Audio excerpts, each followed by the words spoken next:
वडाकू वालगिराथू थेरकू थेगिराथू। आजच्या बियॉन्ड न्यूजची सुरुवात मराठीच्या ऐवजी तमिळ शब्दांनी करते आहे। या शब्दांचा अर्थ आहे उत्तरेमध्ये वाढतंय आणि दक्षिणेमध्ये घटतंय।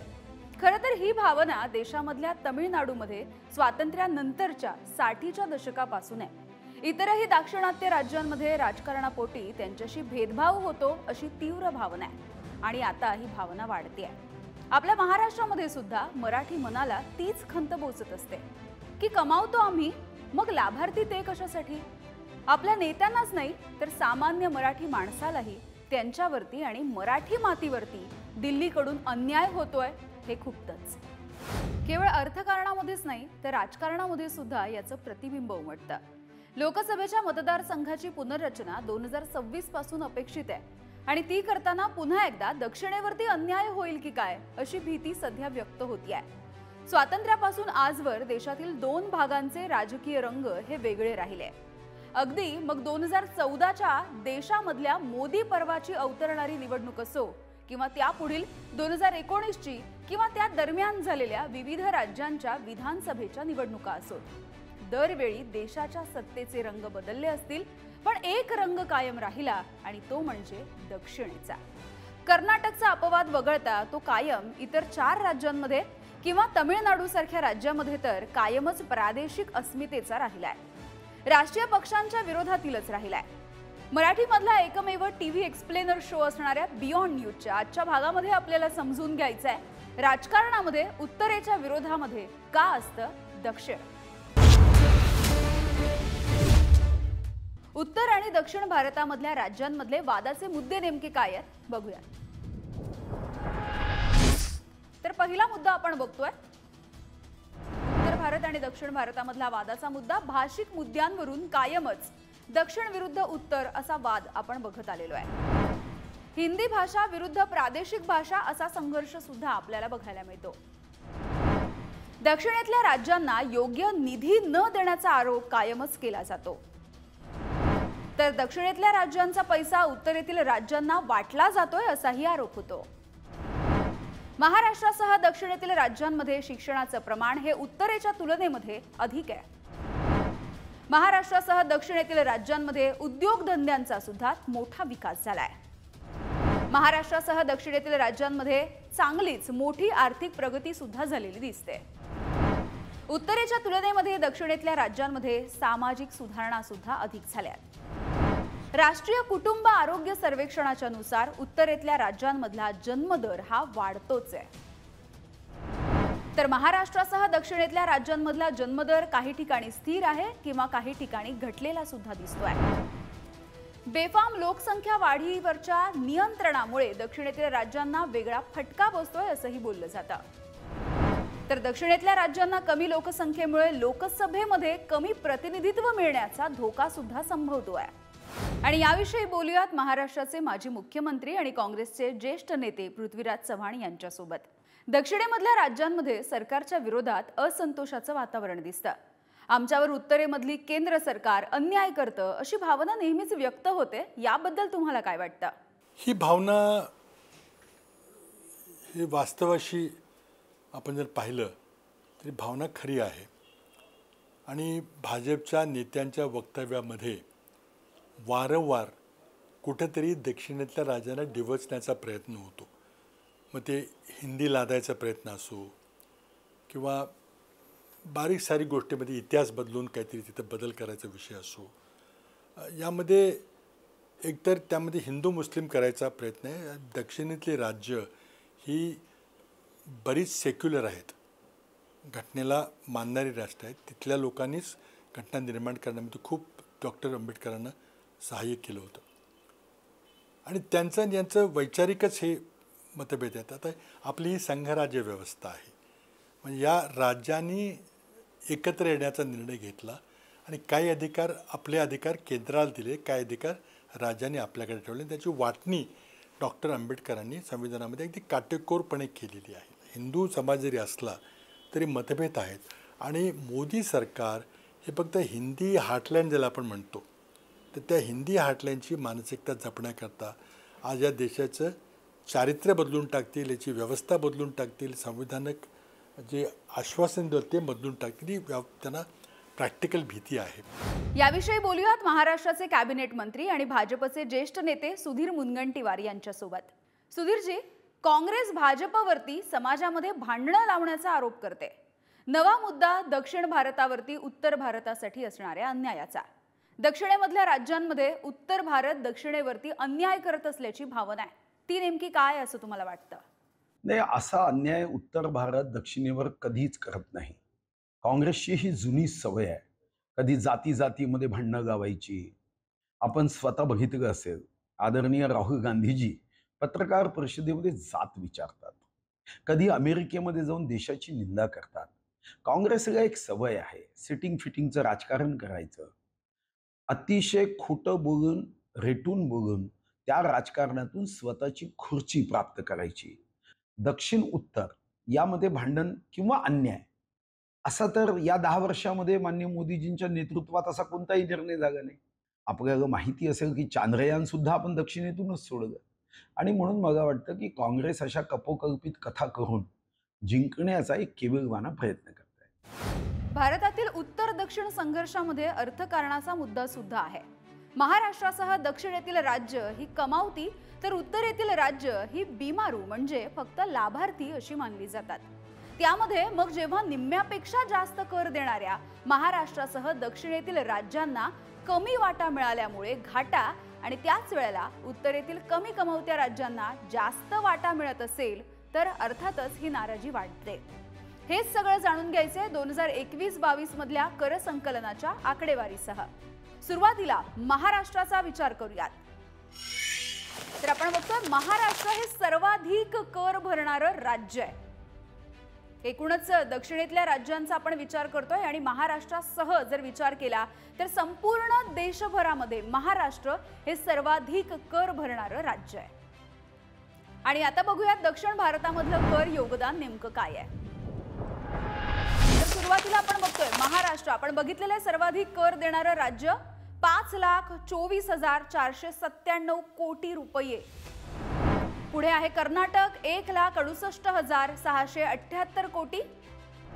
तेलंगणा 27,184 कोटी. पुढे आहे तमिळनाडू 56,663 कोटी. यानंतर केरळ 88,438 कोटी रुपये. आंध्र प्रदेश 19,562 कोटी. महाराष्ट्रासह दक्षिण भारतामधलं एकूण जर कर योगदान आपल्याला बघायचं असेल तर ते होतं 14,12,422 कोटी. आणि आता बघूयात उत्तर भारतामधल्या राज्यांचं कर योगदान.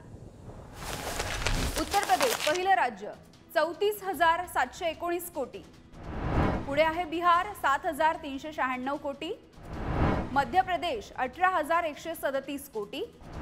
पुढे राजस्थानची आकडेवारी आहे 25,215 कोटी. उत्तराखंड 4,208 कोटी. छत्तीसगड 7,782 कोटी. म्हणजेच उत्तरेतील 6 राज्यांचं कर संकलनामधलं योगदान हे 97,457 कोटी रुपये इतकं आपल्याला बघायला मिळत आहे. त्यामुळे करात वाटा आणि दक्षिणेत घाटा असं काहीसं चित्र दिसतंय. आपण आकडेवारी समजून घेऊयात. महाराष्ट्रासह देशातील दक्षिण भारतामधली जर लोकसंख्या बघितली तर ती आहे 32%. आणि त्याच वेळेला करांचा वाटा बघूयात. तो आहे महाराष्ट्रासह दक्षिण भारतामधल्या 5 राज्यांचं कर संकलन 62.65%. उत्तरेमध्ये काय घडतंय बघतोय आपण. उत्तरेसह उर्वरित राज्यांची लोकसंख्या 68% इतकी आहे. तर त्याच वेळेला उत्तरेसह उर्वरित राज्यांचं कर संकलन मात्र अवघं 37% आहे. कर संकलनामध्ये अव्वल असणाऱ्यांना केवळ लोकसंख्येच्या निकषावरती करात उत्पन्नाच्या प्रमाणात वाटा मिळत नाहीये. जास्त कमावून सुद्धा आपला घाटा होतो अशी भावना आता दक्षिणेमध्ये बळावतीये. उत्तरेच्या विरोधामध्ये दक्षिणेच्या मनामध्ये नाराजी वाढण्याचा मुद्दा हा सुद्धा अत्यंत महत्त्वाचा आहे. महाराष्ट्राच्या मुख्यमंत्री पदासह पंतप्रधान कार्यालयाच्या जबाबदारीचाही अनुभव असणाऱ्या पृथ्वीराज चव्हाण यांना याबद्दल विचारूयात. पृथ्वीराजजी, मराठी माणसामध्ये अन्यायाची भावना आहे की कमावतो आम्ही, मात्र नीती आयोगाच्या माध्यमातून नवे निकष तयार करून तो पैसा हिंदी बेल्टकडे ओतला जातो. मग ही सापत्न वागणूक का मिळतीये? ही भावना आहे. त्याला नीती आयोग आल्यानंतर जे काही निकष बदलले गेले आणि राज्यांना जे एकूण कराचा वाटा मिळाला पाहिजे, तो वेळेवर मिळाला पाहिजे, तो मिळत नाही किंवा त्यामध्ये जे सूत्र बदलण्यात आलेलं आहे की कोण राज्य किती कर गोळा करतात आणि ते कुठं वाटले जातात, याबद्दल खूप प्रचंड तीव्र अशी अन्यायाची भावना आहे. आता GST आल्यामुळं राज्यांचे अधिकारच काढून घेतलेले आहेत. पूर्वी आपण राज्यांचे जे कर लावायचे आणि कर गोळा करायचे अधिकार होते ते काढून टाकलेले आहेत बहुतेक. त्यामुळे एक अन्यायाची भावना झाली की आपली आर्थिक स्वायत्तता जी काही होती, घटनेने दिली होती, ती हे सरकार कमी करते आणि वास्तव आहे. आणि म्हणूनच काँग्रेसच्या जाहीरनाम्यामध्ये त्याबद्दल मी विशेष उल्लेख केलेला आहे की आम्ही सगळा GST कायदा बदलून टाकू आणि त्यामध्ये सुधार करू वगैरे. पण ही भीती निश्चित आहे. सुधीर भाऊ, तुम्ही आर्थिक जाण असणाऱ्या, अर्थशास्त्राचा अभ्यास असणाऱ्या नेत्यांपैकी आहात. महाराष्ट्रासह दक्षिणेमधली राज्य जास्त कर देतात आणि केंद्र सरकार या राज्यांना वाटा मात्र कमी देते असा आरोप केला जातो. असं नेमकं का होतं? नाही, असं कधीच होत नाही. आणि भारतीय जनता पार्टीच्या राज्यामध्ये खरं तर एक उत्तम व्यवस्था देशाने निर्माण केली, ती म्हणजे GST कौन्सिल. ज्या GST कौन्सिलमध्ये एकमताने निर्णय होतात.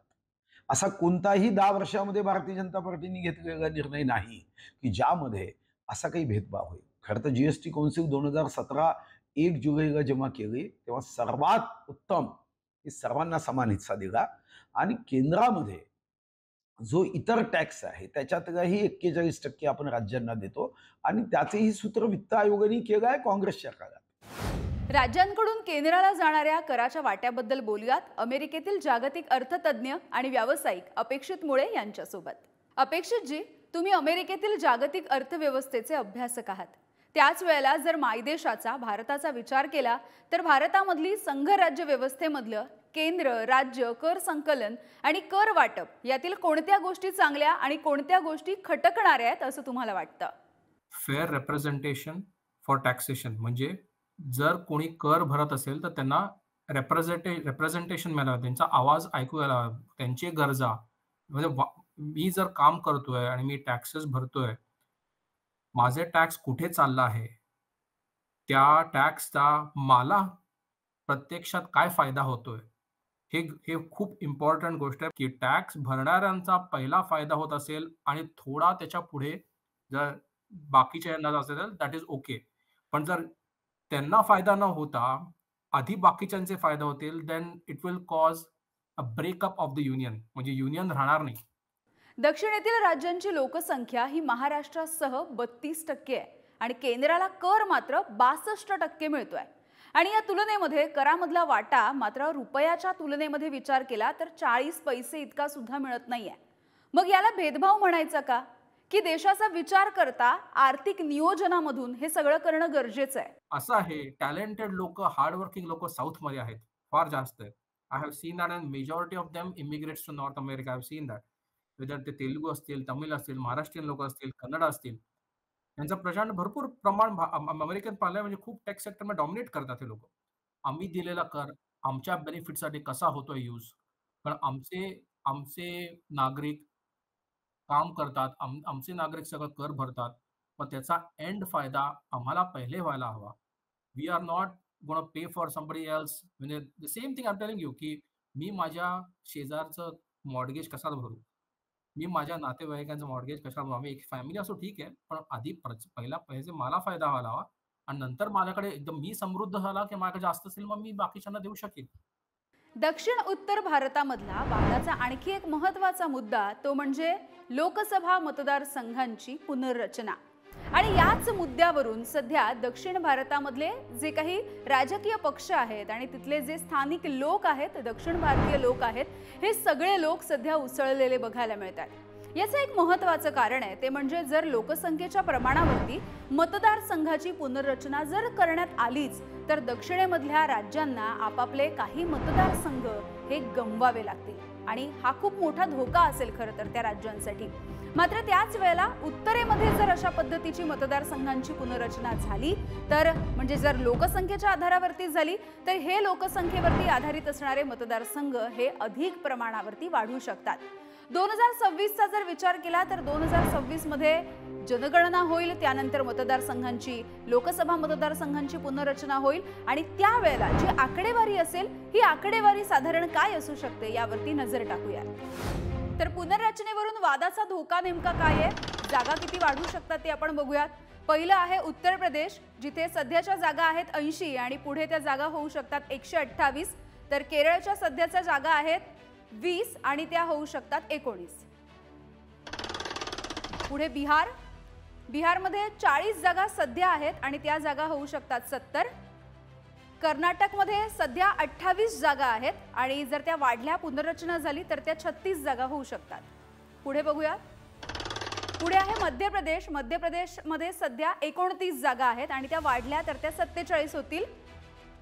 तेलंगणामधला जर विचार केला तर 17 जागा सध्या आहेत आणि त्या 20 इतक्या होऊ शकतात. पुढे बघूयात.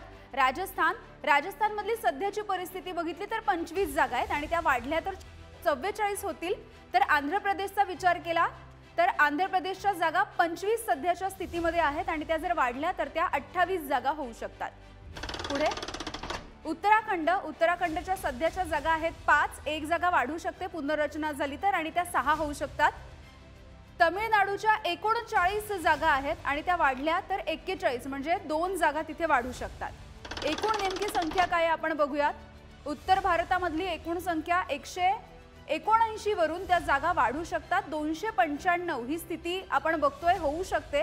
म्हणजे 116 जागा या उत्तर भारतामध्ये वाढण्याची शक्यता आहे. तर त्याच वेळेला दक्षिण भारताची स्थिती बघितली तर सध्या या जागा 129 आहेत आणि त्या जर वाढल्या तर 144 होतील म्हणजे 15 जागा केवळ वाढतील. तर महाराष्ट्राचा विचार करूयात. महाराष्ट्रामध्ये जर पुनर्रचना झाली तर काय घडू शकतं आपण बघतोय. महाराष्ट्राच्या सध्याच्या लोकसभेच्या जागा आहेत 48 आणि त्या जर वाढल्या तर त्या जागा होऊ शकतात 68 म्हणजे 20 जागा वाढण्याची शक्यता आहे. याचा स्पष्ट असा अर्थ होतो की लोकसंख्येच्या निकषावरती लोकसभा मतदारसंघाची पुनर्रचना झाली तर महाराष्ट्रासह दक्षिणेतील राज्यांकडे देशाची सत्ता मिळवण्यासाठी कमी बळ असेल. आपल्या देशामध्ये दक्षिणेतली राज्य विरुद्ध उत्तरेमधली राज्य असा वाद दिसतो. त्यामागे नेमकी कोणकोणती कारणं असावीत असं तुम्हाला वाटतं? देखिए, इसमें मेन प्रॉब्लम क्या है कि जब से आज़ादी मिला तब से कांग्रेस पार्टी उत्तर और दक्षिण और पश्चिम सब जगह पूरा हिंदुस्तान में कांग्रेस पार्टी का वर्चस्व था. एक जो कहते थे सिंगल पार्टी डोमिनेंस जो है, लेकिन 67 के बाद जो आर्थिक क्राइसिस हुआ उसके बाद पॉलिटिकल पार्टी जो है अलग अलग होने लगे. ख़ास तौर पर दक्षिण में जो प्रांतीय पक्ष जो है वो उनका वर्चस्व बढ़ गया, जिसके लिए हमेशा आप देखिए जैसे भारतीय जनता पार्टी है वो जनता पार्टी उसके पहले जो हुआ 1977 में जब भी इमरजेंसी के बाद जो पहला इलेक्शन हुआ, जनता पार्टी का वर्चस्व नॉर्थ इंडिया में ज़बरदस्त था, लेकिन दक्षिण में कांग्रेस पार्टी को सपोर्ट मिला. ये वजह जो है 67 का क्राइसिस के बाद जो डिवीज़न हुआ, इसके वजह से ये पूरा ये अलग अलग जो देखने को मिल रहा है हमको, इसका वजह ही है. 2026च्या जनगणनेच्या नंतर जेव्हा मतदारसंघाची पुनर्रचना केली जाईल त्यावेळी दक्षिणेतल्या राज्यांच्या तुलनेमध्ये उत्तरेतल्या राज्यांमधल्या मतदारसंघांमध्ये वाढ होईल असा एक निष्कर्ष काढला जातो. यामध्ये नेमकं किती तथ्य आहे आणि राजकीय दृष्ट्या या सगळ्याकडे नेमकं कसं बघायचं? दक्षिण भारत में जो इंडस्ट्रियल डेवलपमेंट इतना ज़बरदस्त हो रहा है, एजुकेशन जो है उसका भी प्रमाण बहुत बढ़ते जा रहा है और जिसके वजह से फर्टिलिटी रेट दक्षिण में कम होते जा रहा है. जबकि उत्तर हिंदुस्तान में ये फर्टिलिटी रेट जैसे थे वैसे है, यानी तो कुछ राज्य में जहाँ पे गरीबी ज़्यादा है फर्टिलिटी रेट ज़्यादा हो रहा है, जिसके वहाँ से वहाँ का पॉपुलेशन ज़्यादा हो रहा है और उसका असर ज़रूर जो नंबर ऑफ जो पार्लियामेंट सीट जो है, लोकसभा सीट जो है उसके ऊपर उसका असर होगा ही है. ये बहुत ही चिंताजनक बात है. आतापर्यंत आपण दक्षिणेतील राज्य आणि उत्तरेमधल्या राज्यांमधला आर्थिक आणि लोकसभा मतदारसंघाच्या पुनर्रचनेवरून होणारा राजकीय संघर्ष समजून घेतला. अशा नव्या जुन्या मुद्द्यांमुळेच दक्षिणेच्या मनामध्ये उत्तरेबद्दल नाराजी धुमसत राहते. ती देशाच्या राजकीय चित्रामध्ये सुद्धा स्पष्टपणे उमटताना दिसते. तर आता जर आपण या नकाशावरती नजर टाकली तर आपल्याला काय काय निरीक्षण नोंदवता येतील. तर 2023च्या या वर्षामधलं हे चित्र आपण बघतोय. उत्तर आणि दक्षिणेतल्या राज्यांचे राजकीय रंग हे आपल्याला वेगवेगळे या नकाशावरूनच बघायला मिळतात. ज्यामध्ये उत्तर भारतामध्ये बहुतांश आपल्याला भाजपची सत्ता बघायला मिळते. जो सगळा भगवा झालेला भाग आपण बघतोय, तिकडे साधारणतः भाजपची सत्ता आहे. त्याआधी तिथे काँग्रेस किंवा अन्य राष्ट्रीय पातळीवरच्या पक्षांची सत्ता असायची. इतर राज्यांमध्ये प्रामुख्याने द्रमुक, अण्णा द्रमुक, तेलुगू देसम, YSR काँग्रेस, BRS असे प्रादेशिक पक्ष. जर आपण दक्षिणेमध्ये बघितलं, हा जो निळा पट्टा आहे तर या सगळ्या भागामध्ये हे प्रादेशिक पक्ष आपल्याला सत्तेमध्ये दिसतात. केरळमधली डावी आघाडी सुद्धा ही अशीच प्रादेशिक अस्मितेचा अभिनिवेश दाखवणारी आहे. एकूणच गेली काही दशकं देशातील राजकारणाचा विचार केला तरी उत्तर आणि दक्षिणेचे राजकीय रंग सुद्धा या नकाशामध्ये जसे आपल्याला बघायला मिळतात तसेच वेगवेगळे दिसतात. दक्षिण असो की उत्तर, देश आपला आहे. त्यामुळे कारण कोणतंही असो, दक्षिण विरुद्ध उत्तर असा वाद नसावा. न्यायदानाचं एक तत्व सांगितलं जातं. केवळ न्याय देऊन चालत नाही, तर न्याय मिळालाय असंही वाटायला हवं. करात कमावणाऱ्यांचा घाटा न होता कमी कमावणाऱ्यांनाही मदत व्हावी अशी नीती असावी. तसंच लोकसभा मतदारसंघाची पुनर्रचना करताना सत्तेचा समतोल राखण्याचं भानही ठेवलं पाहिजे. 70च्या दशकामध्ये काढल्या गेलेल्या राज्यांची लोकसभा जागांची संख्या कायम राखत त्याच प्रमाणावरती आता जागा वाढवण्याचं सूत्र ठरलं तर काही प्रमाणात हा असंतोष कमी होईल. केंद्रात सत्तेत कुणीही असो, आजवर दक्षिणेला परक वाटू नये यासाठी प्रयत्न झालेत. जूनमध्ये सत्तेत येणारा कोणताही पक्ष किंवा आघाडी असली तरी त्यांनाही हेच भान राखावं लागेल. दक्षिणेतील आपल्याच भारतीयांच्या मनात उत्तर भारताकडून डावललं जातंय अशी भावना नसावीच. तसंच न्याय मागायचा तरी कुणाकडे? ज्यांच्याकडे मागायचा त्या देशाच्या केंद्रातील सत्ताधाऱ्यांना निवडून देणारे उत्तरेतीलच. उत्तरेतील मोठं राजकीय सामर्थ्य काही वेळा संकटाला आमंत्रण देणारं ठरतं का? त्यासाठी संख्याबळावर वाटेल ते करण्याचा अट्टहास थांबवलाच पाहिजे. जर भाषा, संस्कृती, सामाजिक सुधारणा याचा प्रत्येकानं सन्मान केला तर मानसिकता बदलण्याला वेळ लागणार नाही. मानसिकता बदलली की राजकारणामध्ये सुद्धा बदल संभवतील. ते बदल चांगलेच व्हायला हवेत. तरच भविष्यामध्ये सुद्धा आपण अभिमानानं माझा देश भारत हा महान आहे असं अभिमानानं मिरवू शकू. बियॉन्ड न्यूजच्या आजच्या एपिसोडमध्ये वेळ झाली इथेच थांबण्याची. पाहत रहा पुढारी न्यूज, आवाज जनतेचा.